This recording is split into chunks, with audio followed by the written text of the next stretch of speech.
Homework 16, Exponential and Logarithmic Equations, Video 2. Exponential Equations, same base, Part 2.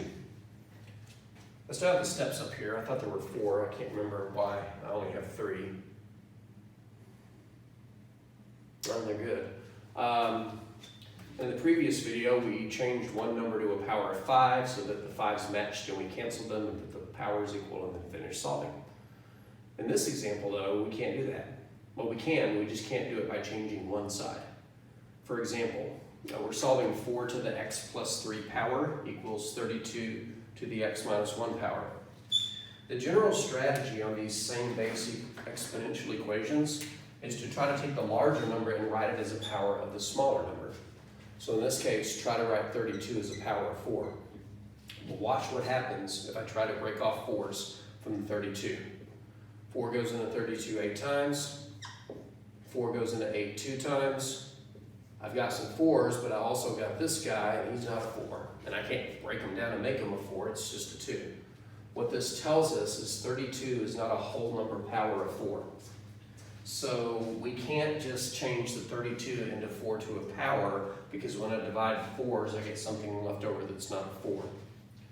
So what can we do? The answer is break down both numbers. Now, if you have to break down both numbers, I recommend starting with the smaller number. Let's take the 4 and break it down.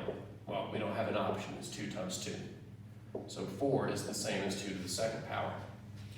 Since we broke down the 4 into 2's, let's try breaking down the 32 into 2's by just factoring off 1 2 at a time. 2 goes into 32 16 times, 2 goes into 16 8 times, 2 goes into 8 4 times, and 2 goes into 2 2 times. 1 2 3 4 5. 32 is 2 to the 5th power. So I can't write both sides as powers of 4, but I can write both sides as powers of 2.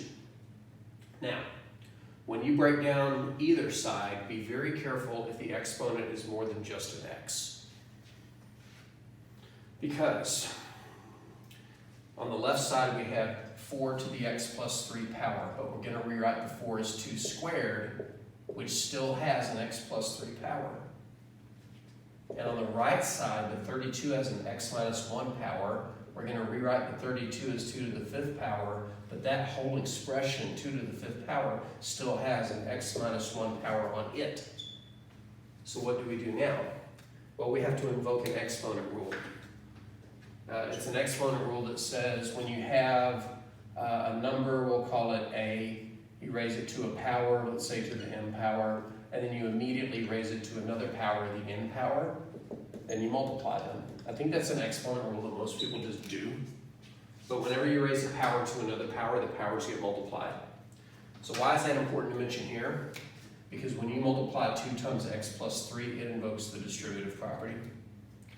So the power in the 2 becomes 2x plus 6. And the same thing over here. When I multiply the 5 times the x minus 1, it invokes the distributive property. So the power on the 2 becomes 5x minus 5. So it takes a little bit more caution sometimes, because A, you may have to break down both bases into smaller matching bases. And secondly, you may end up with the power raised to a power, which means you multiply, and in this case invokes the distributive property. But if you can get past the first step, and I did, these are now both powers of the same base. I can cancel the bases, equate the exponents. 2x plus 6 equals 5x minus 5, and then proceed to solve. I know this is a linear equation, and in theory I shouldn't have to explain how to solve it, but I like shedding a little bit of insight on problems. My goal is to get x equals. The biggest obstacle right now is that there are too many x's. If you're solving for x and it's on both sides, you should fix that as soon as possible. You need to get rid of one of them. I always recommend getting rid of the smaller one because it will leave your x's positive. The 2 x's cancel on the left, but I still have a 6. On the right, 5x minus 2x is 3x, followed by a minus 5. Now I can just do the right moves. Add 5 to both sides and get 11 equals 3x. So divide both sides by 3, and get x equals 11/3. So some of the same base problems require a little bit more of a delicate touch at the beginning, especially when you have to change both bases to new matching bases, and when you end up having a power raised to a power and you have to multiply, which in this case invoked the distributive property.